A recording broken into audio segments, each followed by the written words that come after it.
రాకడ స్తుతులు చేసుకుందాం. దయగల యేసు ప్రభువా, నీవు మా సన్నిధి కూటంలోనికి వచ్చి రాకడ వర్తమానంలో ఇచ్చినందుకు వందనములు.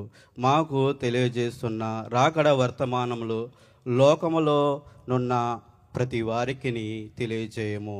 మాకు వర్తమానము తెలియజేసినప్పుడు ఎలాగో రాసుకొనుచున్నామో అలాగే వారికి తెలియజేసి రాసుకున్నట్లు చేయము.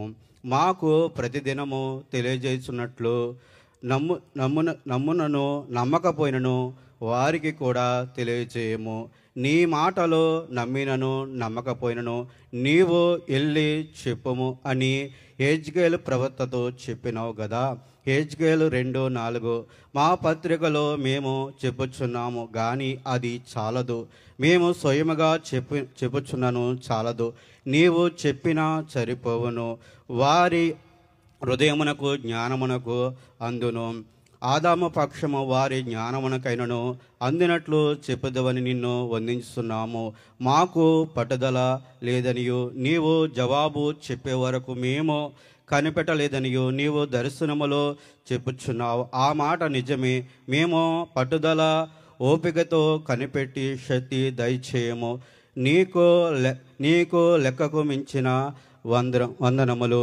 దేవుడు అబ్రహాముతో నేను చూపించు దేశమునకు వెళ్ళమని చెప్పినప్పుడు ఎట్లు వెళ్ళిపోవాలను అని అడగలేదు. మరియు దేవుడు అబ్రహామునకు కుమారునిచ్చుదనని వాగ్దానము చేస్తును. అబ్రహాము ఎలాగో ఇస్తావో ఎప్పుడు ఇస్తావని ప్రశ్నించలేదు. దేవుడు మాట నమ్మి ఊరకుండును. కుమారుడు ఆలస్యముగా జన్మించిన విశ్వాసము చెడలేదు, నమ్మలేదు కానీ నవ్వునందున ప్రభు కోపపడును. అబ్రహాము కూడా నవ్వినాడు కానీ దేవునికి అసాధ్యమైనది లేదని నమస్కరించి నమ్మును.